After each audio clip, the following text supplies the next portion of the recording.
জানেন যে বাংলাদেশের সবচেয়ে লম্বা সময়ে থাকা যে স্বৈরাচার, যাকে একমাত্র দুনিয়ার জীবিত নারী স্বৈরাচার শাসক বলা হয় আর কি, সে পালিয়ে যেতে বাধ্য হয়েছে গণ অভ্যুত্থানের মাধ্যমে গত 5ই অগাস্ট সোমবারে। এবং আমরা যেটা বরাবরই বলার চেষ্টা করেছি যে সে এবং আওয়ামী লীগের রাষ্ট্র পরিচালনার কোনো ম্যান্ডেট কখনোই ছিল না।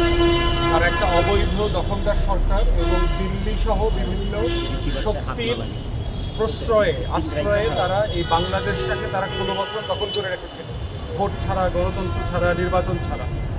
এবং এটা দুঃখজনক যে যেই ভারত গত কয়েকদিন আগে বিশাল আকারে 2 মাস ধরে নির্বাচন এবং ভোটের আয়োজন করলো, সেই দিল্লি নির্লজ্জভাবে একটা অনির্বাচিত স্বৈরাচারকে, যাকে দেশের কোটি কোটি মানুষ আন্দোলন করে, হাজার হাজার মানুষ জীবন দিয়ে পালাতে বাধ্য করেছে, তাকে তার আশ্রয় দিয়েছে। আমরা মনে করি আমরা ভারত সরকারের সাথে এই পলিসির সাথে একমত না।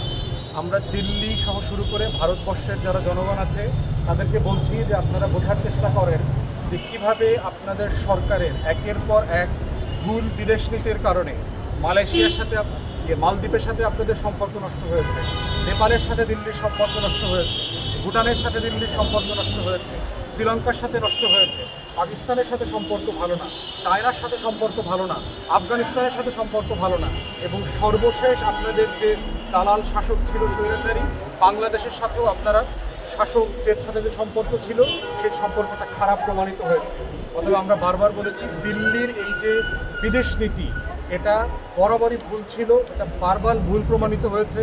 এবং এটা খুব দুঃখজনক যে একটা অনির্বাচিত স্বৈরাচারকে তারা এখানে প্রশ্রয় দিয়েছে দিল্লিতে, যেখানে ইংল্যান্ড, আমেরিকা, ফিনল্যান্ড থেকে শুরু করে বিশ্বের বহু গণতান্ত্রিক দেশে হাসিনা পালানোর জন্য চেষ্টা করেছিল, কিন্তু সেই সকল সরকার জানে যে মানবাধিকার, গণতন্ত্র লঙ্ঘনকারী কোনো ব্যক্তিকে, কোনো স্বৈরাচারকে তারা আশ্রয় দিতে পারে না।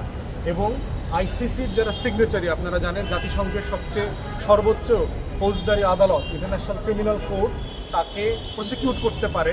অতএব ভারত হচ্ছে আইসিসির স্বাক্ষরকারী দেশ না। অতএব এই কারণে তারা মনে করছে যেহেতু হাসিনাকে যে কোনো মামলায় গ্রেফতারের ওয়ারেন্টি জারি করার সুযোগ আছে, তারা এমন একটা দেশে তাকে আশ্রয় নিতে হবে যে দেশটা আইসিসির স্বাক্ষরকারী দেশ না। দিল্লি তার জন্য এখন নিরাপদ অপশন। কিন্তু আমরা দিল্লিকে বলতে চাই, শুধু আইসিসি রেগুলেটরের বিষয় না, পৃথিবীর অনেক নাগরিক সনদ, মানবাধিকারের সনদের ভারত স্বাক্ষরকারী দেশ। অতএব আপনারা যদি হাসিনাকে এভাবে আশ্রয় প্রশ্রয় দেন, এতে ভারত সরকারের সারা দুনিয়াতে বদনাম হবে এবং সুনাম নষ্ট হবে। আমরা ভারতবাসীকে বলতে চাচ্ছি, আপনাদের দেশের সরকারকে আপনারা বলেন যে একটা অগণতান্ত্রিক স্বৈরাচারকে আশ্রয় দেওয়া এবং তাদের ভুল বিদেশ নীতির কারণে ভারত সরকারের পদত্যাগ আপনারা দাবি করতে পারেন, আপনারা প্রতিবাদ করতে পারেন।